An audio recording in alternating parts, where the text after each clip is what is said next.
Hello everyone.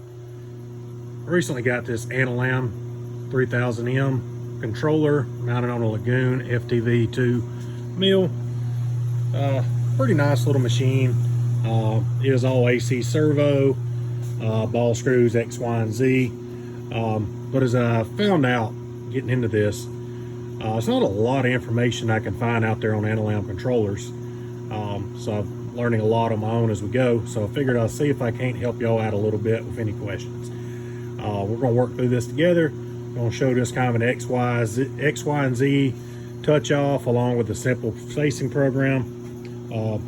Currently I've got an 1.5 inch, 1.25 piece of stock and one of the junkiest high-speed steel windmills I got around because I don't know how this goes. Really painfully slow. Only we'll run around 600 RPM. Really needed 500, but somehow 500 in this gearbox just likes to make a lot of racket, and don't like that. We've already got the phase converter running in the background. That's what you hear up there on that wall, that slide humming noise. So pardon with me. So we'll kind of work through this together. Okay, looking over our controller here, it says Anilam 3000. Looks older than it actually is. This machine is like an 06, 07 model, as I found out. And I didn't really know anything about Anilams. I've worked with other controllers in the past, you know, from Haas's to Mazaks, Makinos, Akumas, you know, Fanucs, all your big industry guys, even with some retrofitted machines with Centroid controllers. You know, so if you know CNC controls, you can figure this thing out. It's actually a very powerful controller, but it is specifically Anilam based. It's kind of a hybrid G-code conversational format that's kind of strange. So we're kind of figuring it out. This is going to be our first real piece we're making. You know, when we go through this, I'm not going to use edge finders. I'm just trying to square up some stock. Need to make an 1.25 inch square receiver hitch for my four-wheeler. Don't feel like going and buying one. Got a piece of tubing here. Also, if I stumble or trip in this video, my faithful guard dog is hiding down here at my feet. Somebody's shooting a pistol outside on this nice spring day, and she's not near the protector that she would like you to think that she is. So we'll kind of keep you to screen, work through with my fingers here all at the same time. So first thing I want to do, so let's going to go to program and create. Bring up this button, brings up a little keyboard. We're just going to name it hitch. An actual keyboard would be nice, but hey, this works. Hide it. Hit enter. Got our program now in our directory, and let's hit edit. Currently I have a blank screen, so we're going to move over here to our keypad. So notice we've got some hotkeys, such as what units we're going to be in, what planes, some certain M codes, you know, feed rates, rapids, lines, arcs, something like that. So let's start out like any other kind of our safety line. I'm going to hit 7 for units. That made a pop up over here. Let's just be an inch. Move back to this thing. Let's go to our plane for 9. Have another pop up for XY. Like I said, this is just about as simple as we can get here. That's kind of all you need to tell this thing. Because writing out code longhand, because if you notice, there's no other than X, Y, and Z is the only letters you have on here. So trying to type in like G01, G1, G2, G3, any of that's kind of archaic. But this machine does kind of a lot of things for you. So we'll just kind of get it in position. So down here, let's see here. I'm gonna do a facing operation, but oddly enough, it's in pocket. I get pocket, I'll get face. So start height. So we're gonna start out at 0. Really don't know why it matters there, because there's not any depth of cut options in this facing program. So we'll just kind of roll with it. Z depth, 0.125 negative. I need to make it an 1.25 inch square, but I'm just gonna go an 1/8 inch deep because I want to take it evenly off both sides. X start and Y start, it kind of gives you little directions over here of which way we're gonna go. So for this part, just so I can see it, because this machine only has a hand wheel on one side for touching off. I'm going to use right side and back side, just so you know what we're going. Parts roughly 1.25 inches this direction, 10 inches this way. Like I said, it's a milling machine, but we're not getting real critical here. So X start, Y start, it's going to be 0, 0. Length is going to be 10 inches, but we need to make that negative. Our width is going to be 1.25 inches, but we need to make that negative, because once again, we're working from this corner and I need to travel this direction, that direction. So now you have X and Y step over. Is figured out a while ago. Basically, this controls which direction your facing operation is going to be. Notice you have a kind of a Y step over here, and the first time I tried this a while ago, I didn't notice that note that says choose X or Y step over, but not both. So I'm gonna leave X blank, Y step over. It's a 3/8 end mill. This machine, or sorry, 3/4 end mill. This machine forces you can't do any more than like 60% of the cutter. So let's just go 0.375 for half of it. Feed a blistering 5.5 inches a minute, C55. That's going to give us a problem. Let's go hit clear, come back, feed 5.5 inches a minute, and tool, we're just going to use tool 1 and hit enter. So if we want to kind of validate that, I can go to draw. It's going to save it, hit run. It's got me what I wanted. So still got a little bit more to do in this program, so I'm gonna hit exit from the drawing mode and I go back into our code. And pretty simple here. I'm just gonna go, I'm gonna hit 1 for rapid. That'll bring up a set of choices. Really don't care about moving X and Y. I'm just gonna rapid Z to 0, turn tool comp off. You toggle between them by hitting the negative buttons between left, right, or off. And we're going to default to tool 0. That just kind of how this machine likes to return home. There's no height canceling G code. And it's been a minute since I touched it. Was it G49, something like that? Canceled your tool length offset. And that's it. So make sure I've done that right. We'll hit draw again, run. Program ended normally.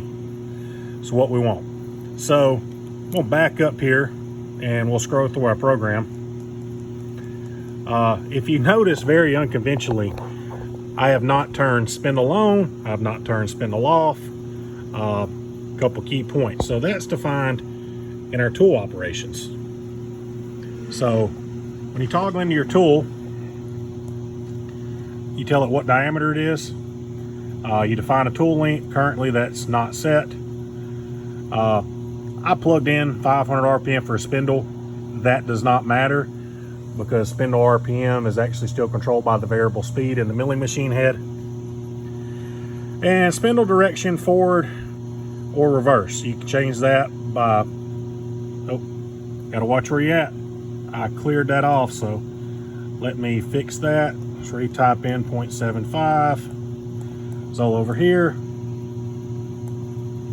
And I can use my negative button to toggle between forward, reverse, and none. So the machine will start and stop the spindle by how I define this, but like any other machine, conventional Bridgeport style mill with a back gear, you just have to know. So since I'm in my high range, forward will be forward. If I was running a lower RPM and I was in my back gear, I would actually need to turn this on reverse for the spindle to spin forward.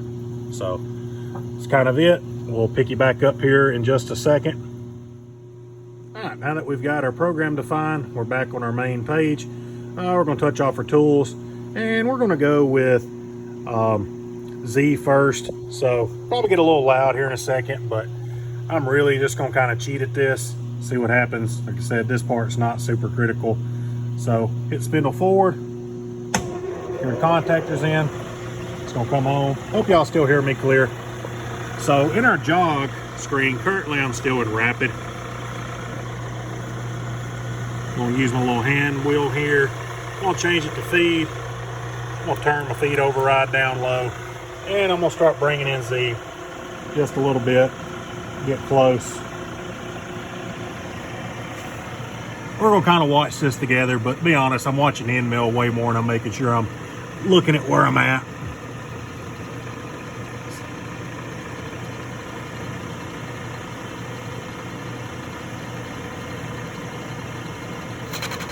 Ah, you heard it?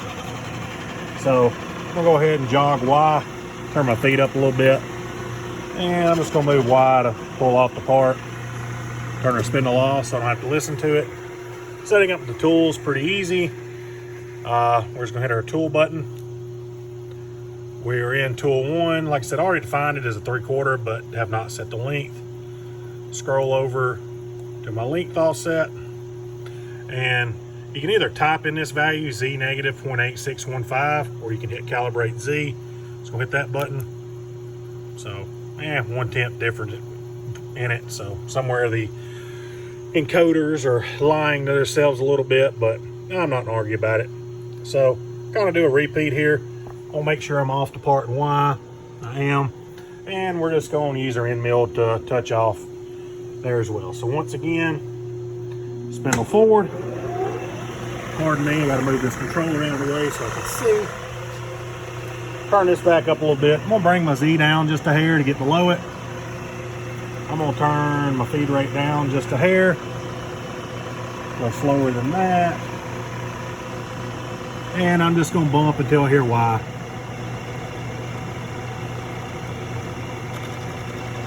There we are, we made contact. So, still on my tool screen, need to get out of there, exit. Now this part's pretty easy. So currently, it's kind of just used as like a DRO on a manual milling machine. So I'm just gonna type in Y. 0.375 since I'm using a 3/4 inch end mill. Hit enter. Simple enough for that one. Turn our feed rate back up a little bit. Move over an X. Come back in Y.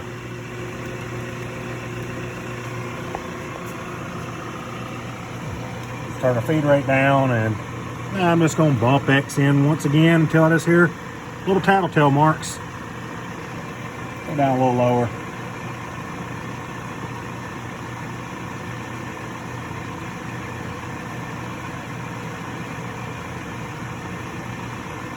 Might need a little bit more than that. I think I may have went to 0, had no movement. And we hit a little hard, but what we're doing, we're fine. We just kind of do stuff good enough around here. Won't come off the part just for grins and giggles.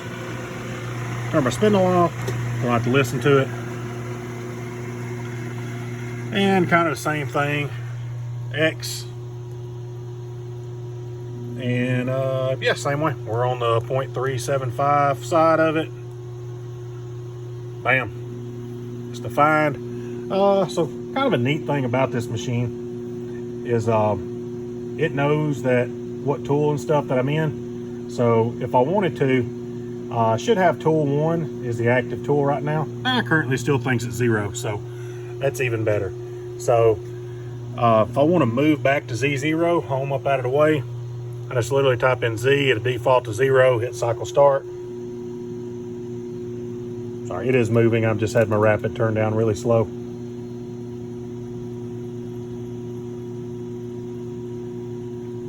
And we're still not rapid, so I think we just learned something that depending on which method I've left this jog mode in, whether it's feed or rapid, is that the way that that will return. Let's try it out. I'm gonna go to rapid, come down in Z, we're back down, Z, 0, cycle start. Yep, that's exactly how that works when you're moving incrementally like that. Whichever mode that I left my jog in is how that's gonna move. So I'm gonna set the phone down for a second. We'll kind of dry run this part so I can have all my hands, and pick you back up in a moment. All right, I let the end mill come in, let it get in position, just check my cut, see how it was sounding. Not so bad. I'm gonna check my depth. See where we're at. Probably should knock the burr off, but not, and not much of a burr. So it's coming in about 150 thousandths. That ain't the worst. We wanted 125. So I'm gonna make a height adjustment here to our program. There's no addition and subtraction in the tool offsets function, so you kind of got to figure that math out yourself. So all I'm gonna do is I'm gonna go into my program, scroll down through here. If I get back on my face pocket, I'm just going to change my Z depth to 0.1 negative. Enter. I'm not worried about that little bit of undercut that we're going to have where it don't blend perfectly, because I got to do a little bit of notching in here to make relief for this receiver hitch. So before we get going, I've got the good old coolant over here. Let's give it a shake, and just going to spray on the top of the part here. Get a little bit. Like I said, we ain't trying to do nothing crazy.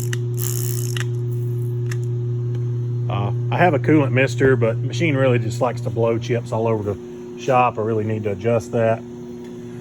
So from our screen, hit exit. Hit exit, there we go, saves the program. Go back to auto, hit cycle start, and it's telling me to put the tool in if I hadn't already. That's fine. And we're gonna get in position. Drop down. For our screen, we're at negative 0.1. We're off and cutting. Like I said, it actually sounds really good, so maybe that end mill was not as bad as I thought it was. So anyways, I'm gonna hit pause for a second, just painfully slow. I'll bring you around as it finishes.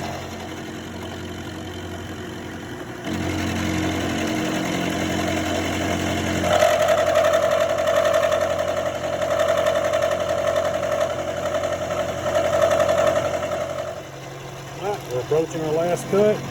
Should pick up, turn off. Spend several minutes here waiting on this, so didn't want to bore you. See what happens. Off the cut. I'll put my hand on E-stop just in case it starts going south.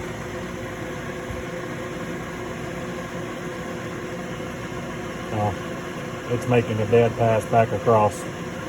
Yeah, we'll see what happens here in a second then. Now I should pick up and go home in a moment.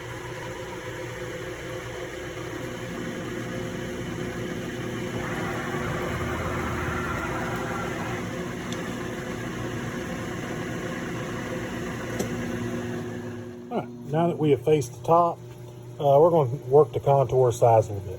So as you can see, I've cut down on the side a little bit here, just practicing, figuring out what to do. Like I said, this isn't covering the theory of programming, but it's how to do such on an Anilam controller. So back to our machine, we're going to use a subroutine to cut to the side. Once again, it's a very simple program. So I've just selected my units as inch by using hotkey number 7. My plane is XY by using hotkey number 9. And then I went into rapid positioning. Once again, just by using hotkey number 1, filling out the data. And I've just told it to go to X850, Y750, Z quarter inch, call up tool number 1. Then I'm just feeding down to Z0 a little bit. Now we're going to use sub-programming. So all I'm doing here by calling it up is just saying, hey, loop sub-program 1. I want you to loop 5 times, going 260 thousandths each time, and feeding down at 25 inches a minute. All I'm doing is just being sure I get a little bit of end mill below the end of it there at the end. So scrolling through our program, just realized y'all can see my ugly bald head in that screen, so my apologies. Scrolling through the rest of our program, so after my sub 1 kind of standard procedure, we're going to rapid Z off the part, then send Z home, M code 5 to cancel the spindle, and then we're ending our main program. So once again, this isn't theory of sub-programming and how to do such. If you like it, we could talk about that at some point. But all I'm doing is, because you remember if we started off XY kind of positive direction from our corner there, just feeding to 0, turning cutter comp left on, Once I get to 0, feed down to Y -2 inches. Now at 6 inches a minute. And then I'm coming back out to X 0.850. I'm actually going to change that though, because at that point I'm off the cutter. I'm just getting back to my start point. So simple enough. We'll go in here one line above this. Instead of using a modal, just going to use line, hotkey number 2. That populates some stuff. So let's go to X 0.850. Leave everything else alone. And we're going to feed at 50 inches a minute. This machine's only good for like rapids of 80, so nothing crazy. Now we just have a duplicate. Hit clear, remove that line. Hit exit, we'll save up. And I wanted to draw it right quick, so we're going to go back in to edit, draw, run. Looks like what I want. We'll exit, we'll go back out here. Just go to auto. Once again, hit it with old coolant. And let's hit cycle start, see what happens.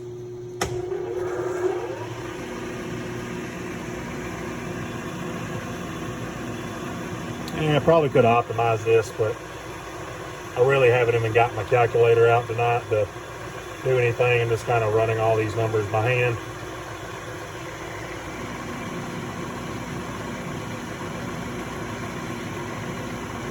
So, got Y coming off the end of the part. So in a second, we moved over next, get back to our repeat position, feed down in Z, let's make a cut.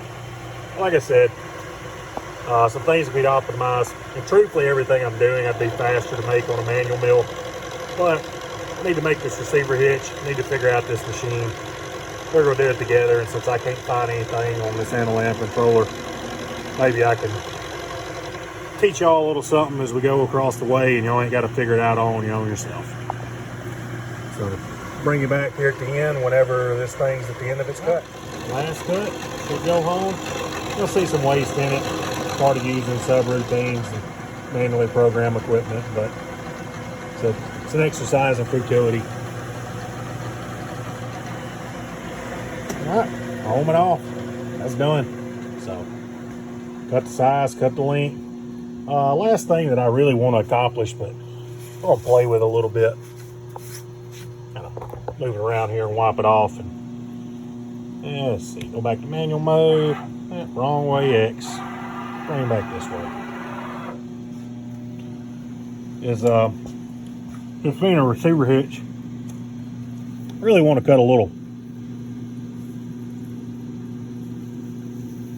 step like so in it, make it look like a little receiver hitch. I really don't want to program it by hand, so I prefer CAD/CAM packages. So for this old controller, it does have a floppy disk on the back, but I don't have a floppy adapter. I did order one of them boxes off Amazon that communicate with RS-232. They should be in day after tomorrow. We'll see how it happens. So we'll get that hooked up, figured out, go from there.